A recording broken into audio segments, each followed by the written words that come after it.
They thought it was worthless, a broken ranch, abandoned, left to rot in the Vermont snow. But hidden beneath the frozen ground was a secret worth $100 million and a family's destiny. A poor farmer, a loyal German shepherd, and two newborn twins fighting to survive.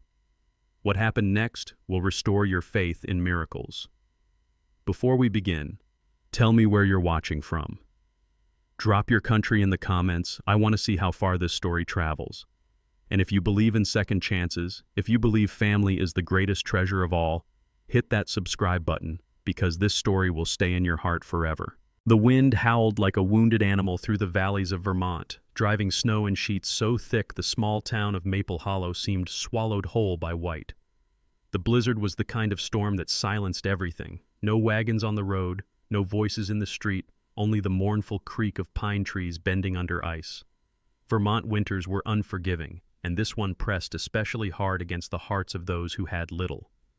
Inside a weather-beaten farmhouse on the edge of town, Jacob Turner sat hunched by the small kitchen stove, rubbing his hands for warmth. Jacob was in his late 30s, a lean man with calloused palms and shoulders worn from years of farm work that never quite paid enough. His brown hair was threaded with early streaks of gray, and his storm-gray eyes carried the weight of too many disappointments. Life had been hard on him since his parents died young, leaving him the family's tiny plot of land that barely grew enough to keep food on the table. Jacob was not bitter, just tired, the kind of tired that seeps into a man's bones when he feels the world has forgotten him. Yet under the weariness was a quiet resilience, a stubborn spark that kept him going even when others might have given up. This night, Jacob had exactly $17 to his name. He had been staring at the crumpled bills when a knock came at the door. On the porch, snow swirling around his boots, stood the town's postman, cheeks red from the cold. "Special delivery," he muttered, handing Jacob a yellowed envelope. "Strange one, this. No return address I recognize." With a shrug, the postman disappeared into the storm. Jacob turned the envelope over in his rough hands. The ink had faded, but the name leapt out clear enough. Malachi Samuel Whitmore. He frowned. He didn't know any Whitmores, at least none close enough to be writing him. Curiosity gnawed, and he tore the seal open. The handwriting inside was shaky, but deliberate. "You inherit my ranch and everything on it. The answer is where the old maple stands alone. Seek what I could not take with me. A deed to 200 acres was folded within." Jacob's brows furrowed. The land was listed in the county registry as barren, unproductive. Why would some distant relative he had never met leave him such a thing? And what did the cryptic message mean? He set the letter down, staring into the fire. He whispered to himself, almost bitterly, "Another broken promise of fortune, I suppose." While Jacob puzzled over his strange inheritance, a different figure moved through the storm on horseback several miles away. Officer Ryan Hayes, 38, was patrolling the back roads. Ryan was tall, broad-shouldered, with sandy blonde hair cropped close and a jaw that always seemed set in a serious line. His uniform was layered with a navy winter coat, his badge glinting faintly under the lantern strapped to his saddle. Ryan was known in Maple Hollow as a man of discipline, a former soldier who had carried his sense of duty into his new life as a lawman. He could come across as strict, even intimidating, but underneath he carried a dry humor that only surfaced when least expected. Having lost his younger brother in the war, Ryan had vowed to protect whatever fragile peace he could keep in his corner of Vermont. That night, as his horse trudged through drifts of snow, Ryan heard a sound, sharp, urgent barking. He reined in, straining his ears. The bark was deep, commanding, the kind that spoke of desperation. Lantern raised, he followed the noise to a cluster of snow-laden bushes by the roadside. There, half buried in frost, was a large German shepherd. His fur was a striking black and tan, his ears pricked high despite the freezing wind. The dog tugged furiously at something wedged beneath the branches, whining and barking all at once. Ryan dismounted, crunching through snow, and saw what the animal was pulling, a wicker basket. Inside lay two newborn infants, their tiny bodies swaddled in a damp piece of cloth embroidered with strange symbols. Their faces were pale, lips trembling, cries barely audible in the roar of the storm. Ryan's breath caught. He lifted the babies gently, cradling them inside his coat for warmth. "Good Lord," he whispered. "Who would abandon you out here?" The shepherd circled anxiously, tail low, whining. Ryan knelt, stroking the dog's cold muzzle. "You saved them, didn't you, boy?" The dog gazed up with amber eyes, steady and unwavering. On his collar, battered but still intact, was a nameplate, MAX. Ryan's throat tightened. "Max, that was my brother's name." He paused, swallowing against the ache of memory. "Fitting. Looks like fate sent me a partner tonight." From then on, the dog would not leave his side. When Ryan mounted again, Max trotted beside the horse, refusing to let the basket out of sight. The storm battered them, but there was no question what had to be done. He needed to get the infants somewhere safe. By the time Ryan reached Jacob Turner's farmhouse, the blizzard had thickened, snow piling waist-deep along fences. Light glowed dimly from Jacob's window. Ryan pounded on the door until it creaked open. Jacob, startled, stared at the sight. A uniformed officer, dusted white with snow, holding two tiny infants against his chest, and beside him, a German shepherd with ice clinging to his fur. "They were left in the storm," Ryan said quickly, voice urgent. "This dog, Max, he pulled them out. I need somewhere warm. Now." Without hesitation, Jacob opened the door wider. "Come in, for God's sake." Inside, he cleared space near the stove. Ryan laid the babies down on blankets Jacob hastily arranged, while Max curled at their side, resting his chin protectively against the wicker basket. For the first time that long night, Jacob saw something stir in the shepherd's eyes, something beyond instinct. It was loyalty, fierce and unshakable, the same bond Jacob remembered from childhood stories about his family's working dogs. He glanced at the yellowed letter on his table, the words about inheritance and secrets. He looked at the two tiny lives that had just landed in his home as if by fate, and he whispered, half to himself, "Maybe there's more to this than I thought." Outside, the storm still howled, but inside the farmhouse, 3 men and 2 infants and 1 loyal dog named Max were now bound together by chance, or perhaps by destiny. The storm had not loosened its grip by morning. Wind rattled the warped shutters of Jacob Turner's farmhouse, sending snow hissing through the cracks and piling against the door. The old structure groaned like a weary ship at sea, every gust threatening to splinter its frame. Inside, the glow of the stove was the only barrier against the cold, its fire hungrily devouring the last of Jacob's chopped wood. Jacob, bundled in a faded wool coat, moved about with stiff determination, his features more rugged in daylight, the creases around his gray eyes deeper, his jaw shadowed with stubble. He looked at the 2 infants sleeping in a makeshift crib crafted from an old apple crate padded with blankets.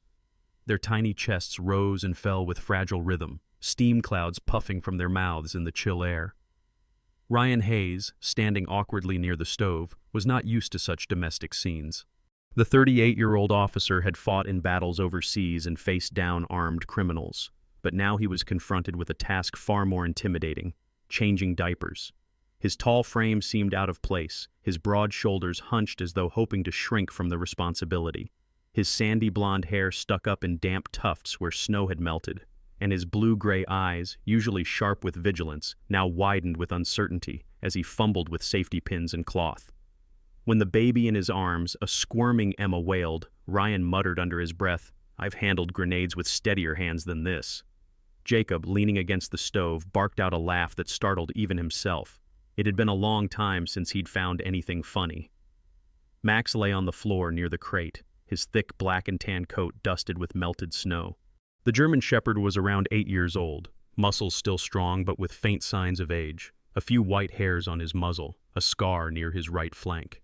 His amber eyes watched Ryan's fumbling with calm patience, though his ears twitched at every cry from the infants. Max's breathing was steady, but when a new sound broke through the storm, the faintest metallic clink from the floorboards, he stiffened. His head lifted sharply, ears pricked. Jacob frowned too. "You hear that?" Ryan paused, holding the now slightly calmer Emma. "Hear what?" Max answered before Jacob could. The dog moved with sudden urgency, nose pressed to the warped boards near the center of the kitchen. He sniffed intently, then began to paw and scratch. Each scrape produced a sharper echo than wood alone should make. Jacob crouched, placing his calloused palm against the boards, and felt a draft rising through the gaps. "There's something hollow down there," he murmured. Ryan laid Emma back in the crate and crouched beside Jacob. He tapped the boards with his knuckles, solid in most places, but over a particular section, the sound rang hollow and metallic. "That's not just air under there," Ryan muttered. "That's metal." Jacob fetched a rusted pry bar from the corner, the kind of tool he kept for odd repairs. Together, he and Ryan levered up one of the rotted planks. The wood splintered, sending dust and cobwebs floating up. Beneath, half buried in dirt, was a small iron chest wrapped in oil-soaked cloth, its edges crusted with rust. Max whined softly and nudged the chest with his nose. Jacob hesitated before lifting it free, his muscles straining against its unexpected weight. They laid it on the table, and Ryan carefully unwrapped the cloth. The iron was scarred and pitted, but the latch still held. With a bit of force, it gave way, and the lid creaked open. Inside lay a single object, an ornate key.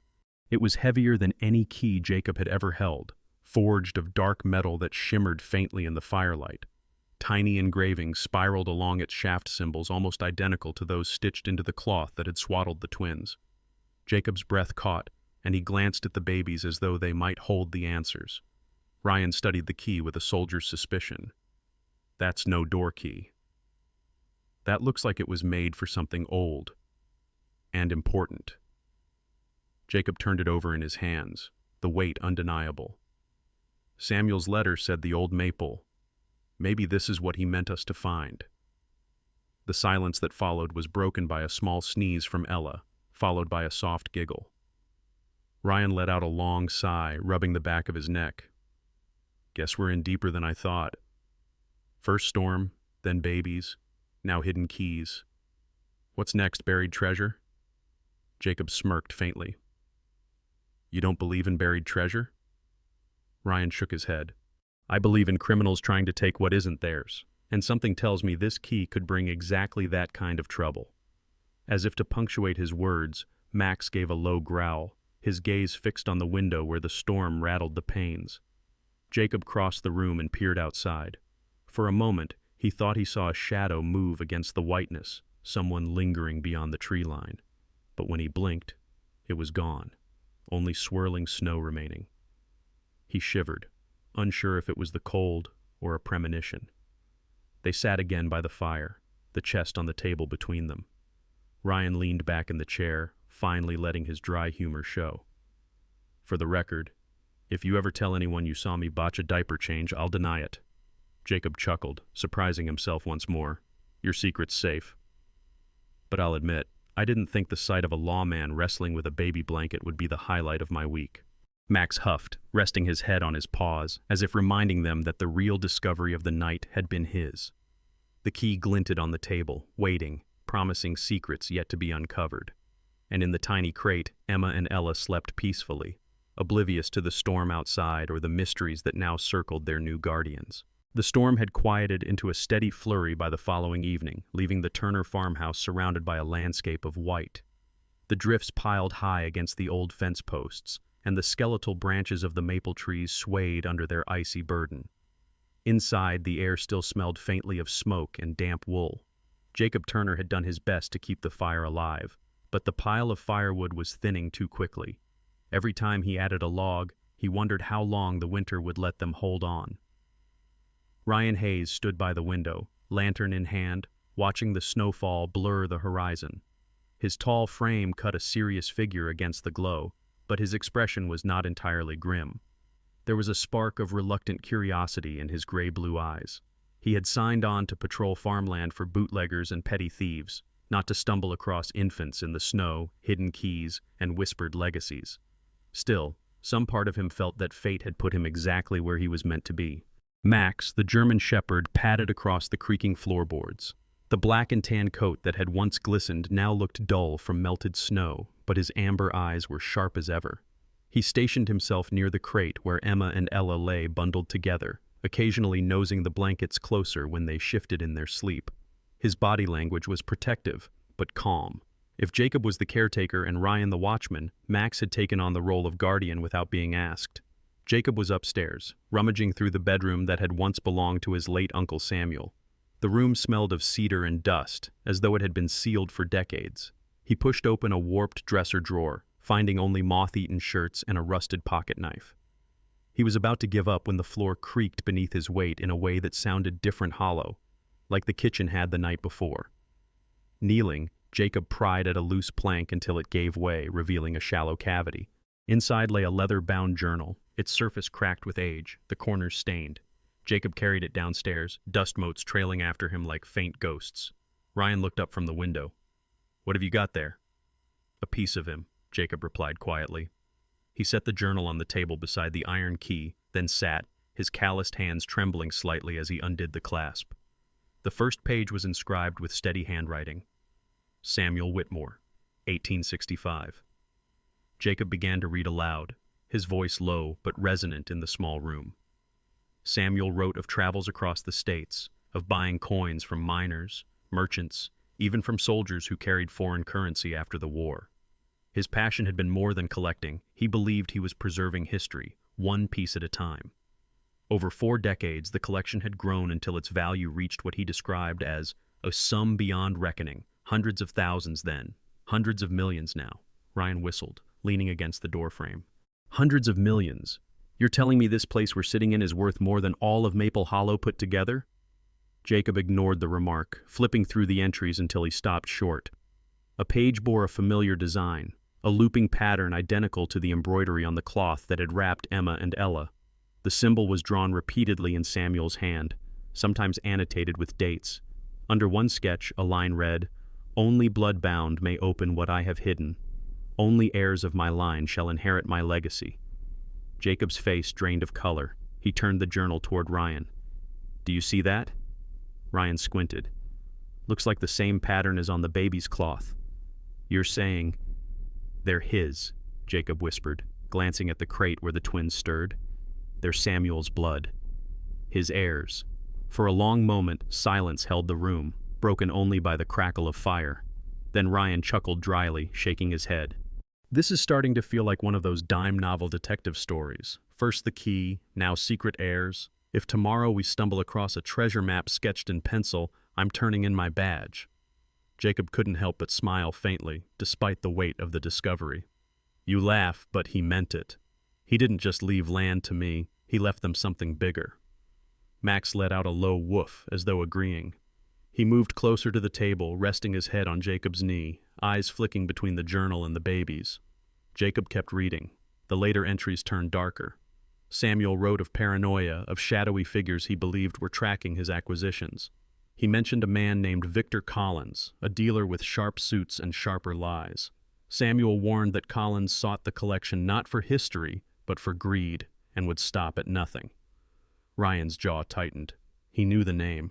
Victor Collins had surfaced in reports over the last few years, an opportunist who drifted between states, whispering deals to desperate landowners and always coming out richer. He was the kind of man who smelled vulnerability, like wolves smelled blood. As if summoned by his own name, a faint noise pricked Ryan's attention. He stepped to the window again, eyes narrowing. A dark figure moved quickly beyond the tree line, just far enough to avoid detail but too purposeful to be dismissed as wind. Ryan's hand moved instinctively to the revolver at his hip. Jacob noticed. "What is it?" "Could have sworn I saw someone," Ryan said, his tone clipped. "Might be nothing." But if Collins is anywhere near, then Samuel's paranoia wasn't so paranoid. The twins fussed lightly, and Jacob moved to soothe them, placing a gentle hand over their blankets. His weathered face softened as he watched them. He had never thought of himself as a father, never believed he'd be entrusted with such a role. Yet here they were, bound to him by fate and bloodlines he hadn't known existed. Ryan returned to the table, his voice quieter now. "Look, I don't know how deep this goes, but we need to be careful. Secrets worth millions don't stay secret for long." Jacob nodded slowly, his hand lingering on the journal. "Then we guard them." Samuel wanted his legacy to go to family, and somehow family's exactly what landed here in this storm. Ryan smirked faintly, the corners of his mouth twitching. "Family, huh? Guess that makes me the grumpy uncle," Jacob chuckled, the sound surprising him again. "You're doing all right for a grumpy uncle." "Though your diaper skills could use work," Ryan groaned. "Don't remind me." The journal lay open on the table, the candlelight flickering over Samuel's ink, the ornate key glinting beside it. Max lifted his head, ears alert, eyes fixed on the window once more, as though he alone understood the weight of what had been uncovered and the danger waiting in the snow. Snow still blanketed the Turner farm, the drifts piled high against the old split-rail fence, when the hum of an engine broke the uneasy quiet. Jacob Turner was by the hearth, gently rocking the crate where the twins slept, when he heard tires crunching on frozen gravel. Ryan Hayes was already at the window, his hand instinctively brushing against the revolver at his hip. Max rose from the floor, his body tense, ears forward, a low growl building in his chest. The vehicle that rolled up to the gate was a sleek black Cadillac, its polished body absurdly out of place against the weather-beaten farmhouse. From the driver's seat emerged a man who looked as though he had stepped out of a city parlor rather than trudged through a Vermont storm. Victor Collins was tall, with slicked-back dark hair that gleamed like oil, his tailored overcoat perfectly fitted over a charcoal suit. His boots, polished to a mirror shine, were already gathering flecks of snow he seemed not to notice. His face was angular, pale against the crimson scarf at his throat, and his smile wide, practiced carried more charm than sincerity. Victor was the kind of man who seemed to belong to no one place. His accent was faintly Bostonian, though softened by years of calculated polish. He was known among collectors as persuasive, relentless, a man who could convince a widow to sell her husband's metals for half their worth. Rumors whispered that he had grown up in hardship on the docks, clawing his way up by charm and ruthless cunning. To strangers he was generous, even warm, but those who crossed him knew his temper was like ice, sharp, sudden, and merciless. He strode toward the farmhouse, each step slow, deliberate, as though he already owned the ground he walked on. Ryan opened the door before Victor could knock, standing tall, his frame blocking the entrance. "Farm's closed," Ryan said flatly. Victor laughed, a sound too smooth for the frozen morning. "Now that's no way to greet a guest." "I'm not here for small talk, Officer Hayes. I'm here to see Mr." Turner Jacob stepped into view, his expression guarded. He still held Emma against his chest, the baby's small head nestled beneath his chin. Victor's gaze flicked briefly to the child, then returned to Jacob with a look of manufactured warmth. "Mr. Turner," he began, spreading his arms as though embracing an old friend. "Victor Collins. A pleasure. I heard about your inheritance and thought perhaps we might discuss an arrangement." Ryan's eyes narrowed. "And how would you hear about that? County records don't travel that fast." Victor ignored him, his smile never faltering. "This land most see nothing but barren soil, but I see potential, and I'm prepared to make you a generous offer. Let's say $200,000 cash for the entire property." Jacob froze. 200,000. The number rattled through his head like thunder. Enough to erase debt, enough to raise the twins, enough to never worry about whether the stove would stay lit another winter.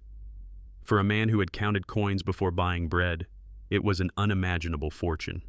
His gray eyes flickered down to Emma, then to the crate where Ella stirred softly. Victor noticed the hesitation and pressed forward. "Think of what that could mean for your little family. New clothes, education, a future. That old house of yours can't keep the cold out, but my offer can keep hunger out for life." Before Jacob could reply, Max surged forward, teeth bared, the rumble in his throat vibrating through the floor. His amber eyes locked on Victor with feral certainty. The shepherd's body tensed, ready to spring if Victor took one step closer. Victor chuckled lightly, though the sound was thinner now. "Protective fellow, isn't he?" "Good instincts." He stepped back toward the porch, brushing snow from his overcoat sleeve. "No harm meant, of course. But I'd advise you not to let sentiment blind you to opportunity." Jacob's lips pressed into a thin line.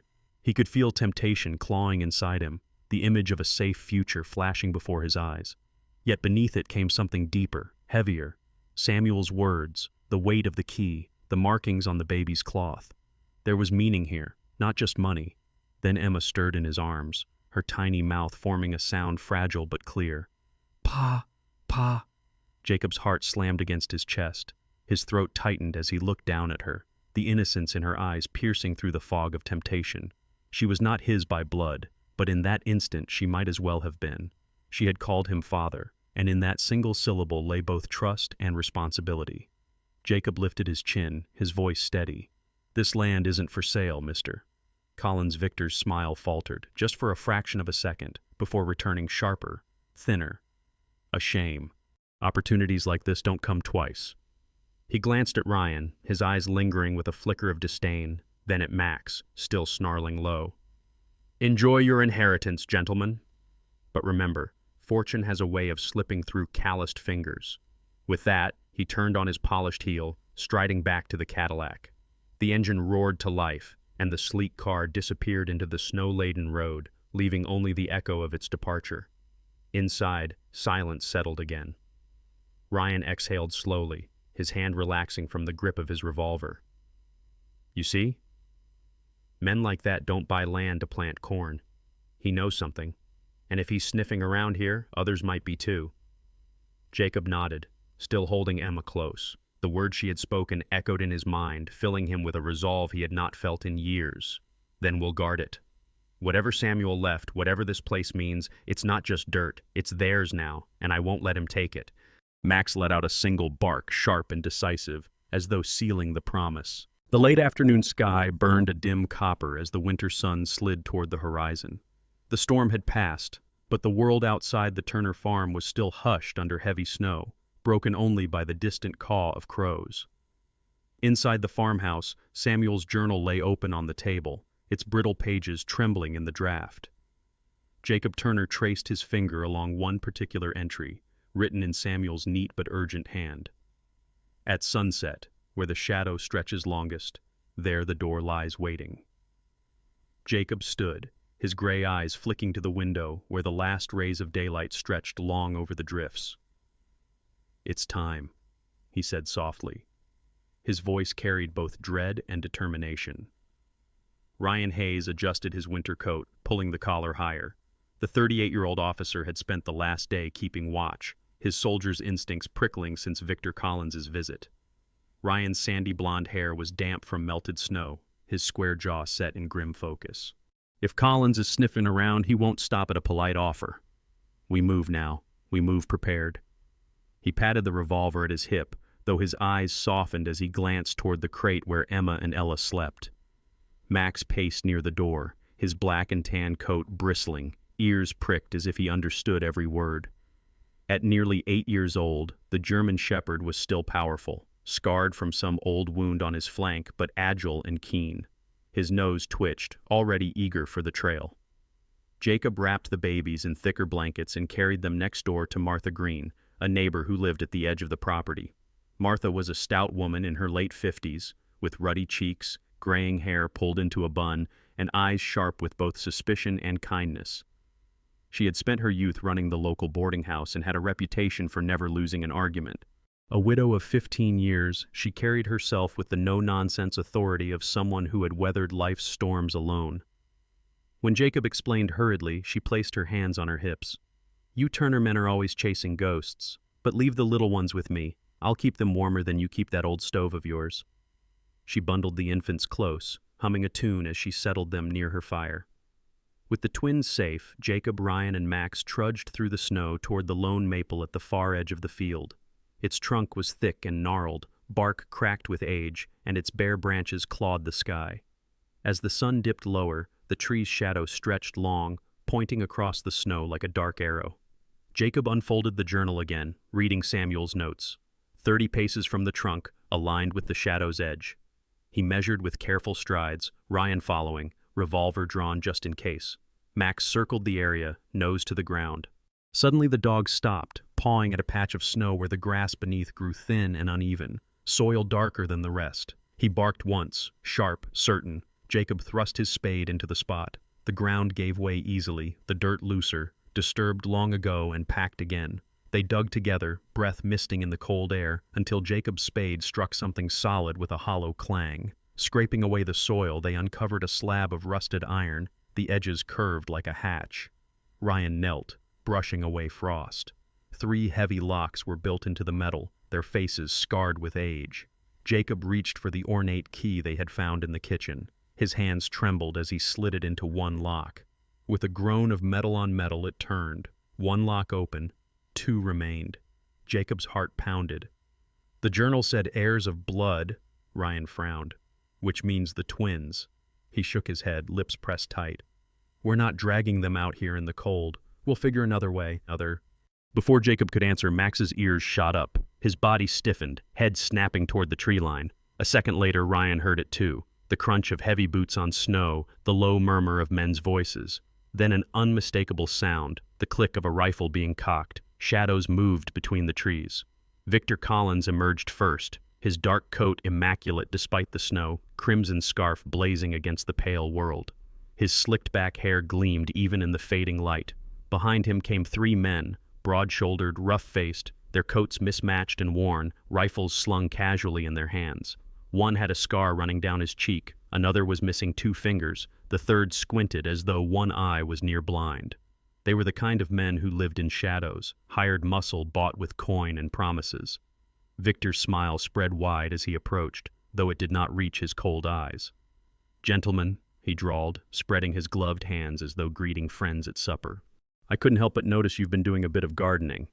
Strange time of year for it, wouldn't you say?" Ryan stepped in front of Jacob instinctively, revolver raised, stance square. His voice was firm. "This is private land. You're trespassing." Victor chuckled softly, his men fanning out to encircle. "Let's not be uncivil.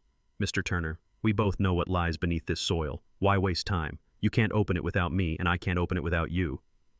"Perhaps we come to an agreement," Max snarled, hackles raised, placing himself between the men and the hatch. His amber eyes blazed in the half-light.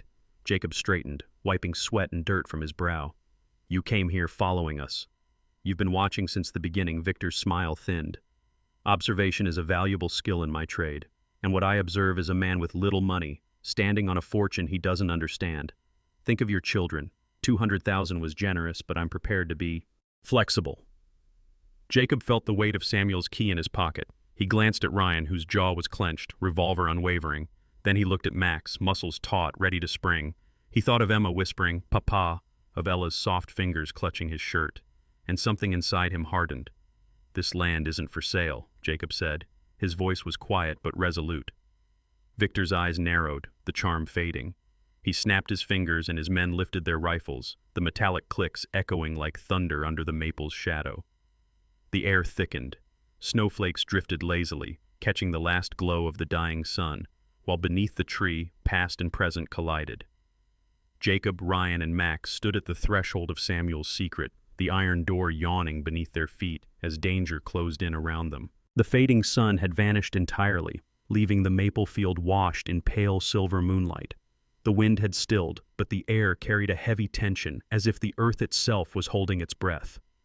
Victor Collins stood tall against the darkening horizon, his crimson scarf a streak of color in the white expanse. His men tightened the circle around Jacob Turner, Ryan Hayes, and the restless German shepherd Max. The hatch in the ground, half buried and ancient, gleamed with frost where Jacob's spade had struck it. Victor's voice was honeyed but sharp at the edges. "Mr. Turner, you've already managed one lock. Don't tell me you plan to stop there. Open it and let us all share in your good fortune." Jacob's breath came fast, fogging in the cold air. He looked at the iron hatch, then at the ornate key heavy in his pocket. His calloused fingers trembled as he pulled it free. The first lock had already given way, but two more stared back, silent and immovable. Ryan, standing slightly ahead, his revolver drawn, spoke in a hard tone. "You don't get to demand anything here, Collins. This land, this vault, it isn't yours." Victor's smirk widened. "And what will you do, officer? Shoot us all while two children cry in their cradle back at that drafty shack? You don't have the nerve." The mention of the twins made Jacob stiffen. He thought of Emma's small hand curling around his finger, of Ella's soft breath against his chest. He felt the weight of responsibility heavier than the key, but his eyes drifted to the cloth that had swaddled them, tucked safely in his coat pocket. On it, the stitched designs, the same as the carvings etched into the key's shaft. Jacob's mind raced. He spread the cloth on his palm, aligning it against the cold engravings, and suddenly he saw it, not just pattern, but sequence. The swirls curved into numbers when read with the key's design. Dates, the twins' birth date, written in symbols of his uncle's making. His voice was barely a whisper, but Ryan caught it. Their birthday. That's the code. Jacob pressed the numbers into the second lock, turning carefully. With a loud metallic snap, it gave way. The third followed after, and with a groan like the earth itself, the hatch creaked open. Moonlight spilled across what lay within. Rows of chests stacked tightly, their lids glinting with dull bronze, some cracked enough to reveal gleams of gold coins and flashes of silver. The treasure Samuel had guarded for decades breathed in the cold air again, and its glow danced across the faces of every man standing there. Victor's mask of civility shattered. His eyes burned with greed as he thrust out his hand. "Well done, Turner. Now step aside."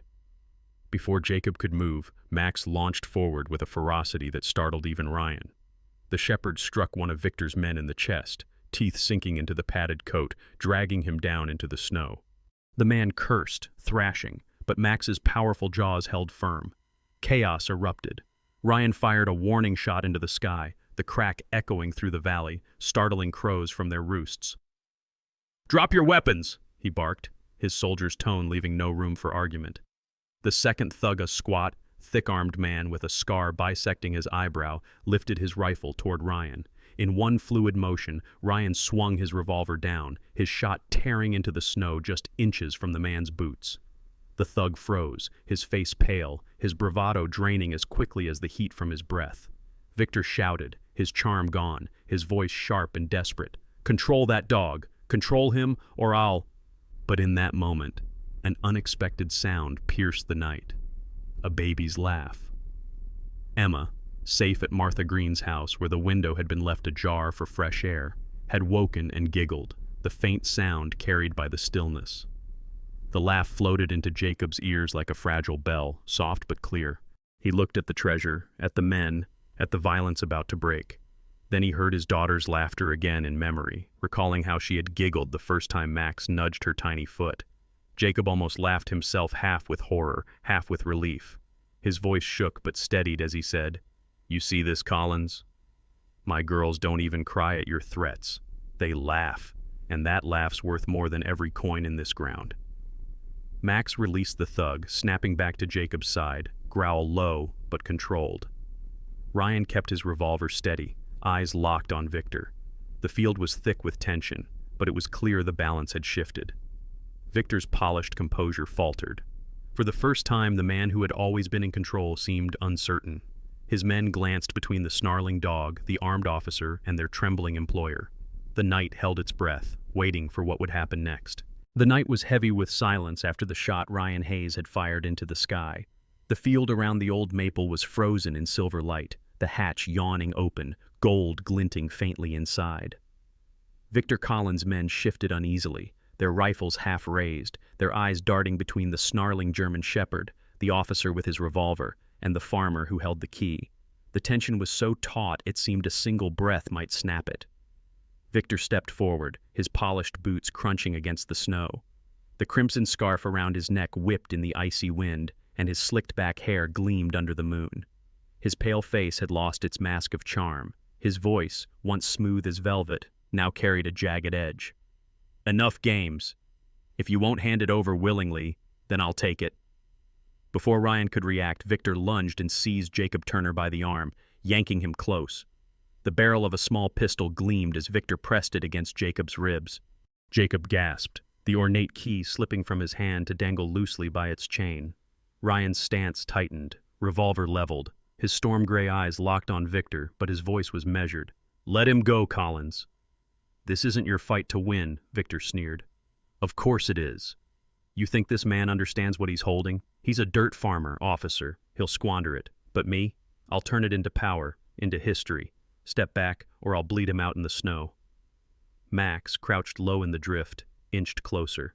His black and tan coat rippled as his muscles tensed, his amber eyes glowing like firelight. He circled silently behind Victor, each paw placed with deliberate care, breath pluming in the cold. Jacob's chest heaved. He thought of Emma and Ella, safe in Martha Green's warm cottage, their tiny fingers curling into blankets. He thought of the word Emma had spoken. "Papa." His voice trembled, but he found strength. "If it's family or treasure, I'll choose family every time." Victor barked a laugh, sharp and joyless. "That's why you'll always be poor." Ryan's finger tightened on the trigger. The air was seconds from erupting when Max struck. With a savage burst, the shepherd leapt onto Victor's back, his jaws clamping down on the man's arm. Victor cried out, his pistol clattering into the snow. He twisted and thrashed, but Max's teeth sank deeper, holding him fast. Jacob stumbled free, clutching his ribs where the barrel had pressed moments before. Ryan surged forward, boot crunching into Victor's wrist to pin him, while his revolver swung toward the rest of the thugs. "Drop it! All of you!" The men hesitated, greed warring with fear. Then the wail of sirens shattered the night. Red and blue lights cut through the trees, tires screeching against frozen earth. Vehicles from the Vermont State Police skidded to a halt at the edge of the field, doors flinging open. Officers spilled out, rifles raised, voices booming commands into the frigid air. The hired guns faltered. One by one, weapons dropped into the snow. The scar-faced thug raised his hands, muttering curses. The squinting one knelt with a groan. Even the thick-armed man who had nearly fired at Ryan moments earlier sank to his knees, eyes darting nervously at the lawmen surrounding them. Victor still writhed beneath Max's grip, but his fight was gone. His tailored coat was torn, his scarf soaked with blood from the punctures on his arm. Officers swarmed, snapping irons onto his wrists, hauling him upright as Max finally released him with a victorious snarl. The field erupted in noise shouts, boots pounding, radios crackling, but at the center of it, a quiet bubble remained. Jacob bent, lifting the key from the snow, his hands trembling not from cold, but from the enormity of what had just passed. He turned to Ryan, who was bent over, breathing hard, revolver lowered at last. "You all right?" Jacob asked. Ryan exhaled in a huff, then chuckled dryly. "I've faced enemy fire overseas, but I swear this is the first time I've thought a dog was the best soldier in the field." He reached down, giving Max a rough pat on the head. The shepherd licked his glove, tail wagging once before settling back, chest heaving. When the officers had secured Victor and his men, the chaos began to ebb. The gold still shimmered in the half-open hatch, untouched now, silent witness to the violence it had nearly bought. Jacob glanced at it once, then turned away. He walked across the snow, his breath fogging, until he reached Ryan. In that moment, a single thought rose above all the rest. The sound of Martha Green's hurried footsteps crunched over the field. She had wrapped herself in a shawl, her stout frame leaning into the wind, cheeks flushed from the cold. In her arms, she carried Emma, and Ella squirmed in a sling at her chest. She had heard the sirens, seen the lights, and come to find them despite the danger. "You fools!" she snapped, though her eyes shone with relief. "Bringing babies into a storm of guns!" "What were you thinking?" Jacob didn't answer. He only reached out and took his daughters into his arms. Their warmth pressed against him, fragile, yet real, their small faces turned toward his with innocent trust. He whispered into their hair, voice thick with emotion, "You are the treasure. You always will be." Ryan sank down onto a fallen log, shoulders shaking with laughter born of exhaustion. "And here I thought buried gold was the prize tonight. Turns out the only treasure I want is a few weeks' vacation." Max, lying in the snow with his chest heaving, gave a short bark as though seconding the sentiment. The night was still cold, the vault still gleamed, and the future uncertain. But for Jacob, holding Emma and Ella close, the truth was clear. Family outweighed fortune. The weeks that followed the standoff at the maple tree were a blur of hearings, signatures, and long days in the courthouse. Snow still blanketed Vermont, but now the storm seemed less threatening, as though the land itself had grown gentler. Jacob Turner found himself sitting in polished oak chambers, far different from his drafty farmhouse. Emma and Ella resting in a cradle near his feet while lawyers shuffled papers and judges peered over spectacles. The presiding judge, Harold Whitaker, was a man in his 60s with a wide chest, a clean-shaven chin, and hair turned entirely white. Known for his stern gaze and booming voice, he was nonetheless respected for fairness. He adjusted his glasses, looked down at Jacob, then at Ryan Hayes standing protectively at his side, and declared in solemn tones, "The court recognizes Emma Whitmore and Ella Whitmore as the lawful heirs of Samuel Whitmore's estate. A trust will be established in their names. Jacob Turner will act as legal guardian. Officer Ryan Hayes is hereby confirmed as co-custodian and legal protector until the children reach maturity." Jacob's throat tightened as the words sank in. He had spent his life counting pennies, unsure if he could even survive another winter, and now the world had shifted. But the true weight was not the money. It was the responsibility. He glanced down at the twins, their tiny fists raised as if cheering. They were his daughters now, not by birth, but by something deeper. Ryan kept his composure. though his lips twitched in something close to a smile. His sandy blonde hair was neat for once, his uniform crisp, but his eyes betrayed disbelief. "Guess that makes it official," he murmured, leaning close to Jacob. "We're partners in more ways than I signed up for." The court clerk, a slim woman named Nora Bennett, approached with paperwork. She was in her 40s, with auburn hair tied in a bun and a brisk, efficient manner. "Sign here and here," she said without looking up. Her sharp tone carried no malice. It was simply the voice of someone who had spent too many years ensuring families received what the law promised.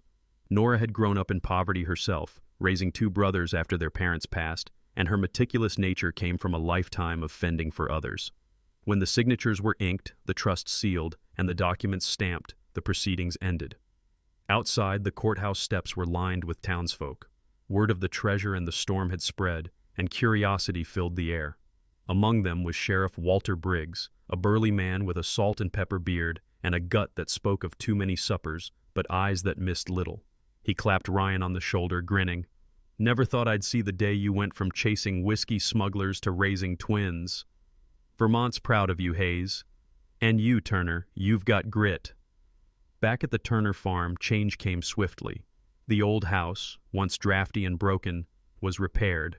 New beams replaced rotted wood, windows were fixed, and the stove was replaced with a proper hearth. Jacob insisted that local carpenters and neighbors, many of whom had lost jobs when the mill closed, be hired.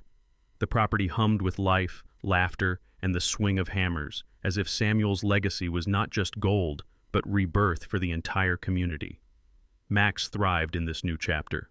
The 8-year-old shepherd, once scarred and weathered, now bore a shining brass medal around his neck, gifted by the state. At the small ceremony held in the town square, the mayor had declared him Hero of Vermont, to the delight of gathered children.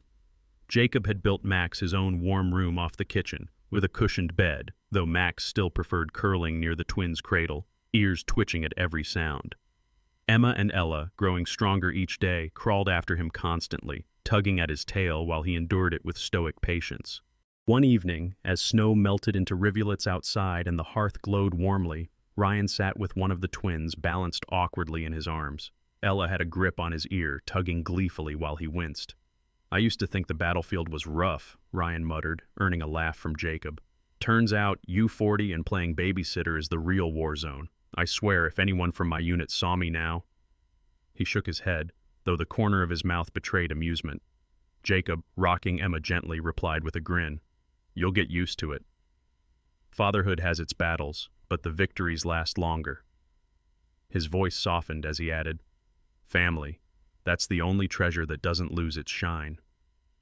Ryan's eyes flickered to the cradle, to Max lying nearby with his tail thumping, to Jacob's weathered face illuminated by firelight.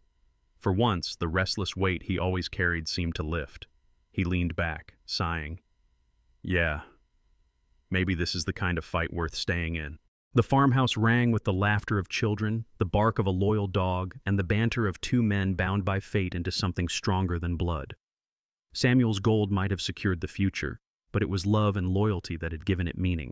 In the end, this story reminds us that true treasure is not measured in gold or silver, but in the love of family, the loyalty of friends, and the courage to protect what is right. Some might call it fate, but I believe it is the hand of God guiding us through storms, placing miracles in our path when we need them most. Just as Jacob, Ryan, Max, and the twins found hope where there once was only despair, we too can discover God's blessings hidden in our everyday struggles. If this story touched your heart, share it with someone you love, leave a comment, and subscribe to the channel for more stories of faith and miracles. And if you believe that God still works wonders in our lives, type Amen in the comments below. May the Lord bless and protect you and your family always.